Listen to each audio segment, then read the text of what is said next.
საქართველოს ახალი საერთაშორისო სტატუსი ქვეყანა ერთი წლით ენერგეტიკულ გაერთიანებას უხელმძღვანელებს გაწევრიანებიდან 8 წლის შემდეგ საქართველოს საერთაშორისო ორგანიზაციის თავმჯდომარე ხდება. ენერგოეფექტურობა, ენერგოდამოუკიდებლობა და ევროკავშირის საკანონმდებლო ბაზასთან დაახლოება ის პრიორიტეტული თემები იქნება, რომლებზეც ქართული მხარე მომდევნო 1 წლის განმავლობაში იმუშავებს. აქცენტი კეთდება იმ ენერგეტიკულ პროექტებზეც, რომლებშიც საქართველოც არის ჩართული. ენერგეტიკული გაერთიანება 20 წლის წინ დაფუძნდა. მიზანი ენერგეტიკული უსაფრთხოებისა მდგრადობის სფეროში ევროკავშირის და წევრი ქვეყნების ურთიერთთანამშრომლობა. Როგორ ასრულებს საქართველოს ენერგეტიკული გაერთიანების წინაშე აღებულ ვალდებულებებს ვენაში გამართულ მიღებაზე 8 წლის განმავლობაში ჩვენი ქვეყნის მიერ ჩატარებული სამუშაოები გაერთიანების დირექტორმა შეაჯამა. ისტორიაში პირველად 2025 წელს საქართველოს ენერგეტიკული გაერთიანების თავმჯდომარე ქვეყანა გახდა. მას ეს სტატუსი 1 წლის ვადით მიენიჭა. ოფიციალური განცხადება ამ გადაწყვეტილების შესახებ ავსტრიაში, ქალაქ ვენაში გამართულ მიღებაზე გაკეთდა, რომელსაც საქართველოს დელეგაციასთან ერთად ენერგეტიკული გაერთიანების წევრი ქვეყნების წარმომადგენლები ესწრებოდნენ. ღონისძიება ეკონომიკის მინისტრის მოადგილის გამოსვლით გაიხსნა. საქართველოსთვის ენერგეტიკული გაერთიანების თავმჯდომარეობა არის შესაძლებლობა წავახალისოთ რეგიონული თანამშრომლობა და გავაძლიეროთ ენერგეტიკული უსაფრთხოება, განაცხადა გენადი არველაძემ. როგორც მინისტრის მოადგილემ აღნიშნა, ენერგეტიკა მხოლოდ სექტორი არ არის, ეს არის ეკონომიკური სტაბილურობის, ინვესტიციების და რეგიონული თანამშრომლობის საფუძველი. ვენაში უმასპინძლეთ ღონისძიება, სადაც საქართველოს მიეცა შესაძლებლობა წევრი ქვეყნებისთვის გაეცნო იმ პრიორიტეტული მიმართულებების შესახებ ინფორმაცია, რომელსაც 2025 წლის განმავლობაში საქართველოს გეგმავს.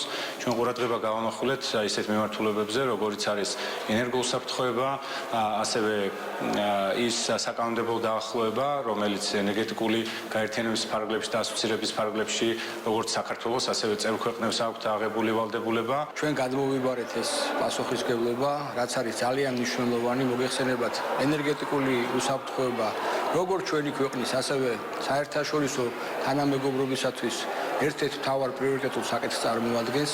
ენერგეტიკული გაერთიანება, რომელიც 20 წლის წინ დაფუძნდა, არის საერთაშორისო ორგანიზაცია, რომელიც უზრუნველყოფს ევროკავშირისა და წევრი ქვეყნების ურთიერთთანამშრომლობას ენერგეტიკული უსაფრთხოების, ენერგეტიკული მდგრადობისა და გარემოს დაცვითი მიზნების მიღწევის კუთხით. საქართველოს ამ გაერთიანების რიგებს 2017 წელს შეუერთდა. ენერგეტიკული გაერთიანების დირექტორმა იმ პროგრესზე გაამახვილა ყურადღება, რომელიც საქართველოს, როგორც გაერთიანების წევრმა, ნაკისრი ვალდებულებების შესრულების კუთხით, განსაკუთრებით ბოლო 3 წლის განმავლობაში აჩვენა. დღეს ვენაში ვზეიმობთ საქართველოს თავმჯდომარეობის დაწყებას და უნდა ვთქვა, რომ საქართველოს ძალიან კარგად მოემზადა ამ დღისთვის. ბოლო 3 წლის განმავლობაში ეკონომიკის სამინისტროს ხელმძღვანელობით საქართველოს უდიდეს პროგრესს მიაღწია იმ ვალდებულებების შესრულების კუთხით, რაც ქვეყანამ აიღო ენერგეტიკულ გაერთიანებაში გაწევრიანებისას. ამის გამო დღეს საქართველოს ერთ-ერთი წამყვანი შემსრულებელია ენერგეტიკულ გაერთიანებაში საკანონმდებლო ჩარჩოს დანერგვის თვალსაზრისით. პრეზიდენტობა დამატებითი ვალდებულება და პასუხისმგებლობაა, რადგან პასუხისმგებლობა ეხება მთლიანად პროცესის წარმართვას გაერთიანების ქვეყნებში. ჩვენ გვჯერა, რომ საქართველოს აქვს უნარი იყოს ლიდერი და სამართლიანი მოთამაშე, რაც მიგვიყვანს წარმატებამდე 2025 წელს. გასაკეთებელი ნამდვილად ბევრია, როდესაც საქმე ეხება ენერგეტიკული კავშირის ქვეყნებისა და ევროკავშირის ბაზრების ინტეგრაციას და საქართველოს ლიდერული უნარები და სამართლიანი მოთამაშეობა ნამდვილად გვჭირდება განსაკუთრებით ახლა, როდესაც ენერგეტიკული კავშირისთვის რთული პერიოდია იმ დროს, როდესაც უკრაინისა და მოლდოვის ბაზრებზე უარყოფით გავლენას ახდენს რუსეთის შეჭრა და თანხლების შედეგები. საქართველოში ენერგეტიკის სექტორის წარმომადგენლები აცხადებენ, რომ 2017 წლიდან მოყოლებული, რაც საქართველოს ენერგეტიკული გაერთიანების წევრია, კანონმდებლობის ჰარმონიზაციის პროცესი მიმდინარეობს. ამ ორგანიზაციის თავმჯდომარეობის შემდეგ კი დარგის სპეციალისტები იმედოვნებენ, რომ კანონმდებლობის დაახლოების მიმართულებით საქართველოს მხრიდან კიდევ უფრო აქტიური ნაბიჯების გადადგმა მოხდება. ჩვენ რომ ერთ წლით თავმჯდომარე, ეს არ ნიშნავს ხოლმე იმას, რომ რაღაც განსაკუთრებულ პირობებში საქართველოს ვარდება, უბრალოდ საქართველოს მართავს, ისე ვთქვათ, ამ მართვის ადმინისტრების პროცესში ერთობა უფრო აქტიურად, რა ზოგადად მთლიანად ენერგოgaერთიანებას. რა თქმა უნდა, ხა ზოგადად ინტეგრაციისთვის ალბათ ეს აინც რაღაც ნაბიჯი არის. ავსტრიაში ვიზიტისას ეკონომიკის მინისტრის მოადგილემ შეხვედრები გამართა როგორც კერძო სექტორის, ასევე სახელმწიფო სტრუქტურების წარმომადგენლებთან.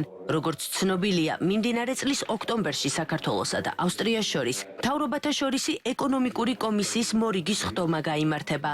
ასევე გათვალისწინებულია ბიზნეს ფორუმის ჩატარება, რომელშიც მონაწილეობას ორივე ქვეყნის კომპანიები მიიღებენ.